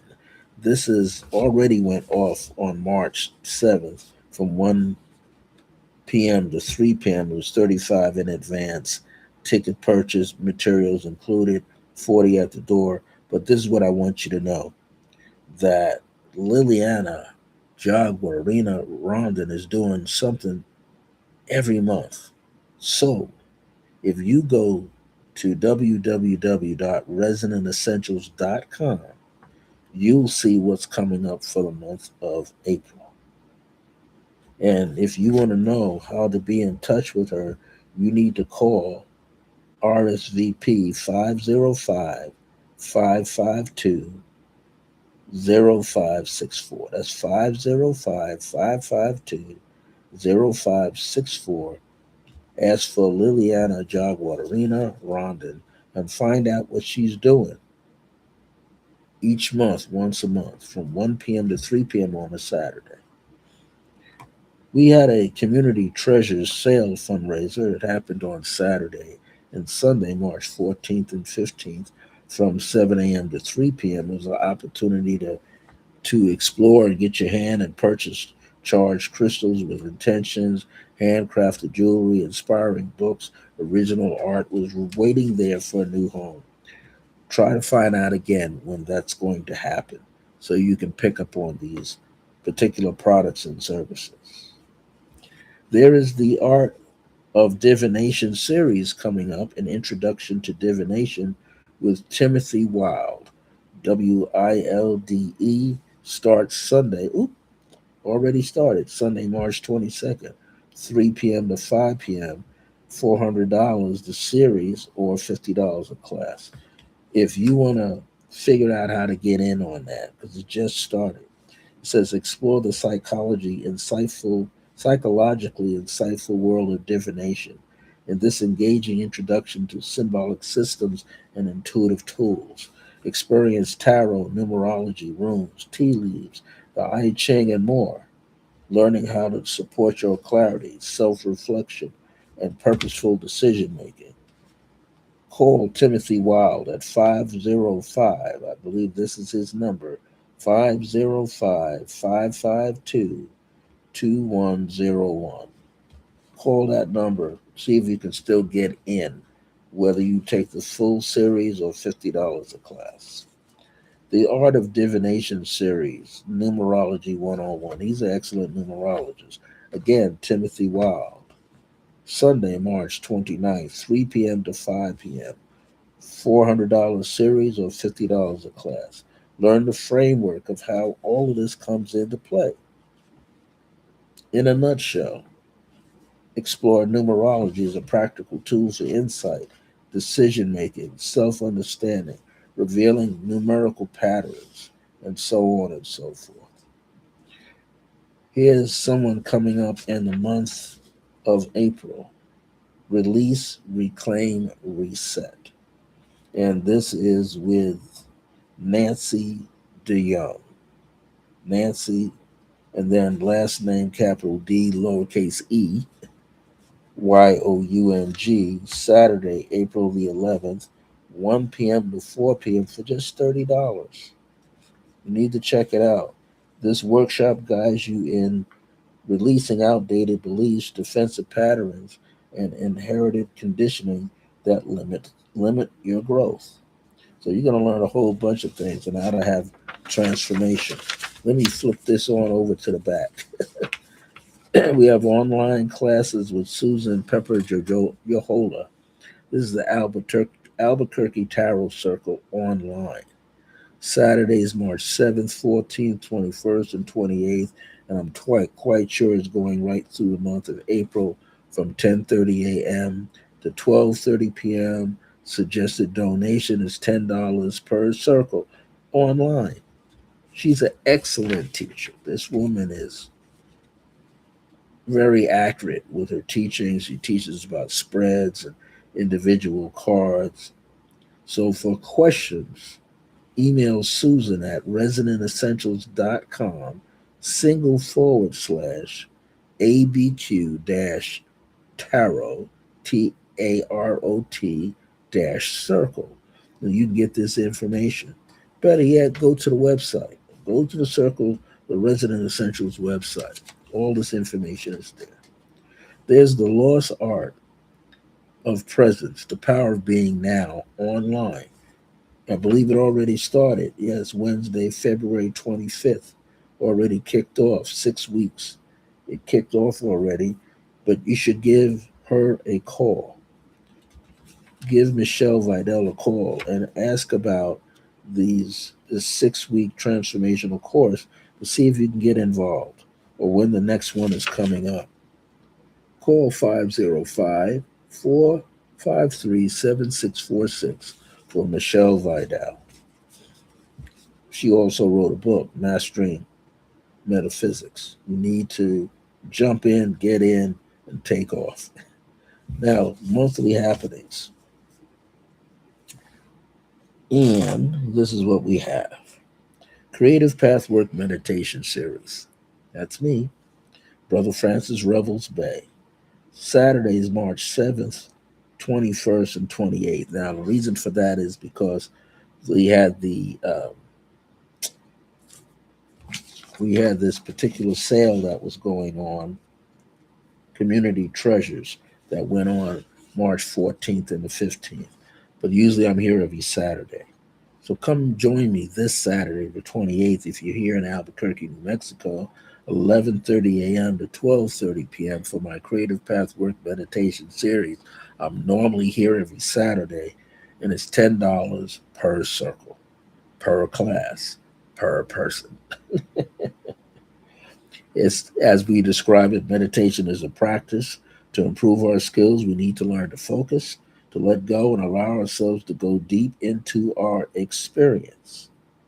So, you'll also learn something even greater about guided meditation, but why the silence is important. And so I've been doing this for over 40 plus years. I first got introduced to it while I was a freshman in college, way back in 1970, 71.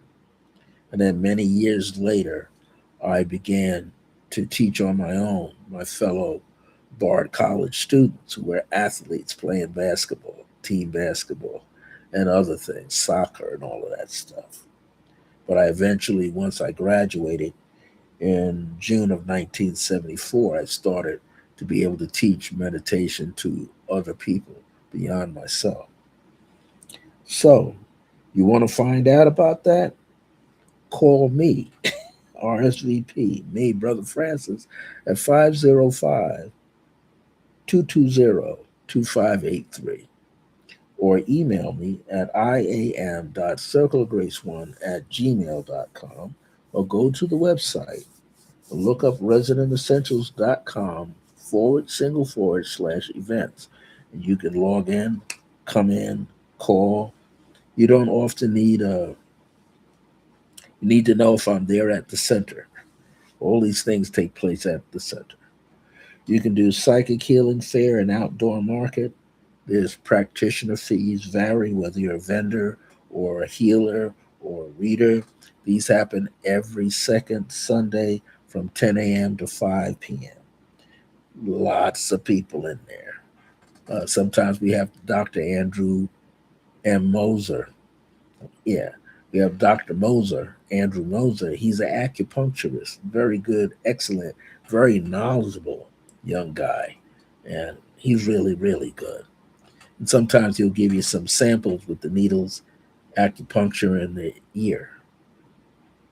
I think he said in an interview that I gave him, the inside of the ear is shaped like a baby's fetus. That was wild. You can touch every part of yourself through that. We often have a lady by the name of Barbara Fox. She's a tarot reader. We have also Michelle Vidal. She reads tarot. She does mediumship readings and so forth. We have Pete Siri. He does also numerology, I believe, as well as palmistry and tarot. And he does some information with tarot. We've had some people there doing aura photography. Great, great. If you're there, come on in. We have Ida Berkey. She does oracle cards and tarot cards. We have Lisa, I think, Andra or Andries, but Lisa is an animal communicator, also reading cards as well. We have a woman by the name of Jamie.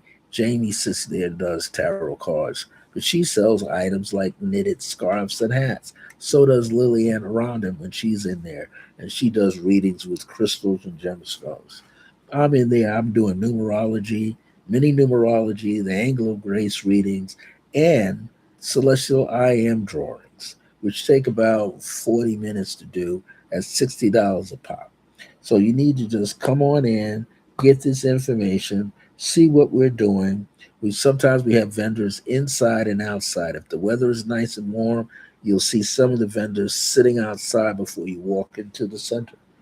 And then we have Albuquerque Astrology Group, and it's always done on the third Saturday from 1 p.m. to 3 p.m. with our resident astrologer, Johanna, Johana. And you need to email her, find out what the month's topics are, PiscesHannah@gmail.com. So all you got to do is go to the website, get the information about every updated class, get on the email list, and that way you get what's going on for each month.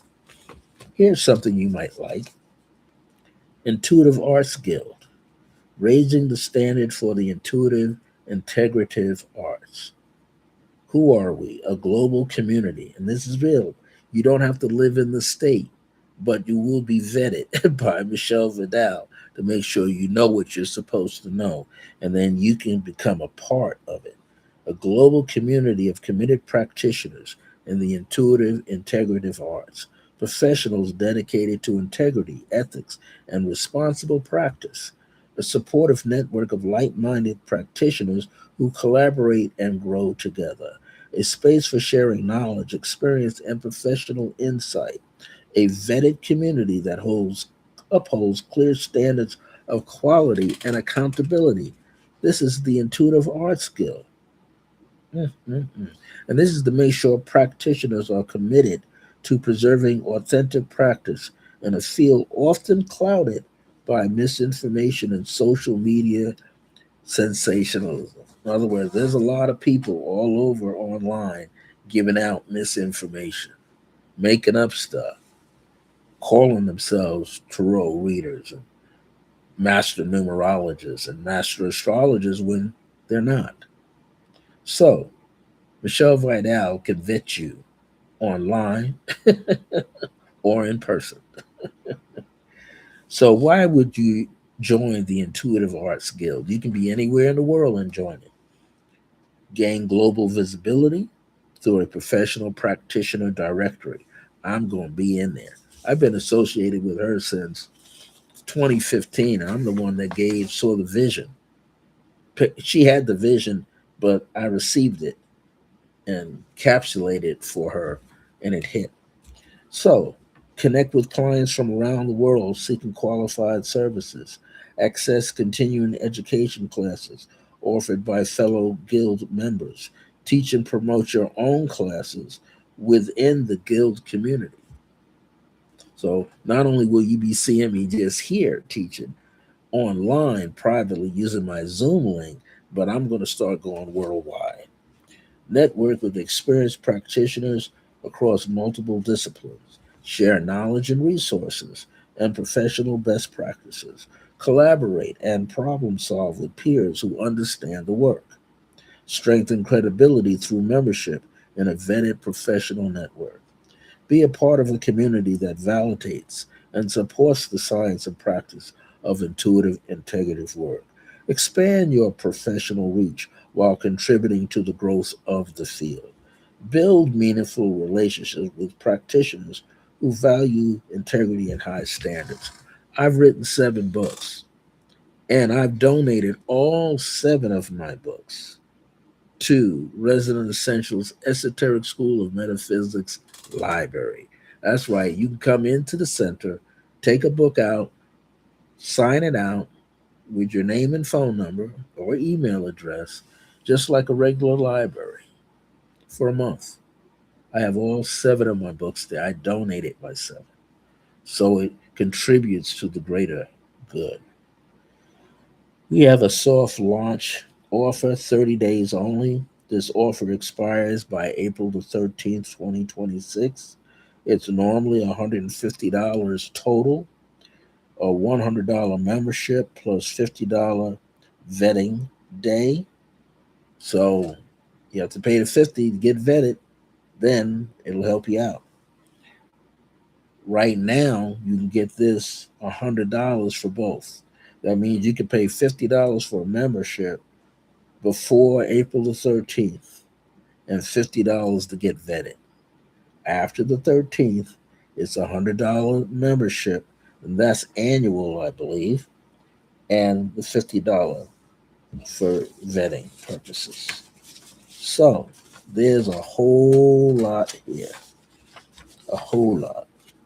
And so, like I said, I teach every Saturday here from 11:30 to 12:30 p.m. My Creative Pathwork Meditation series, just $10 per class.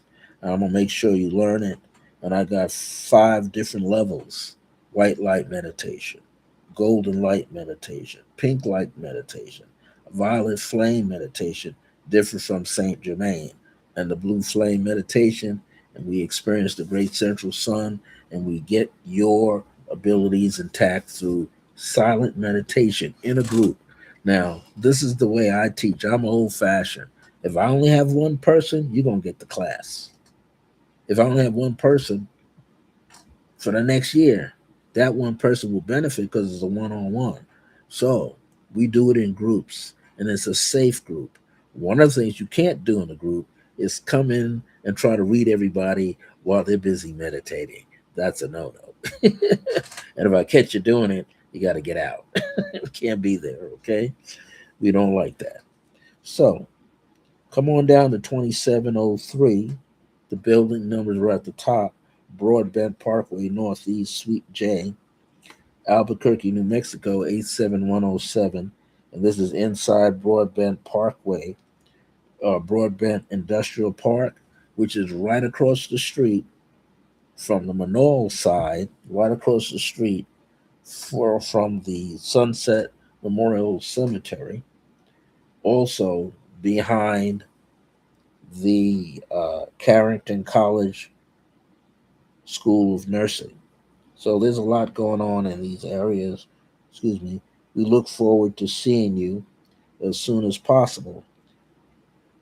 Call me for meditation, 505-220-2583, or email me at iam.circleofgrace1@gmail.com. For all other information, go to the website www.residentessentials.com or call Michelle's info number, which is 505-453-7646, and get as much information as you can. We look forward to seeing you. All right, it's time for me to get out of here and go to sleep. My eyeballs are rolling around in my head. Until next time, remember that divine grace is a blessing as we're alive and well in the age of remembrance. Look forward to seeing you soon. Thank you for whoever joined me here. Click the thumbs up button if you liked it. We liked that information. Subscribe to my channel if you're not a subscriber already. Thank you for your time. If you got any questions, again, email me at iam.circlegrace1@gmail.com. Take care, everybody. Now, let me leave. Been on here 2 hours and 9 minutes and 42 seconds. I got to go to sleep.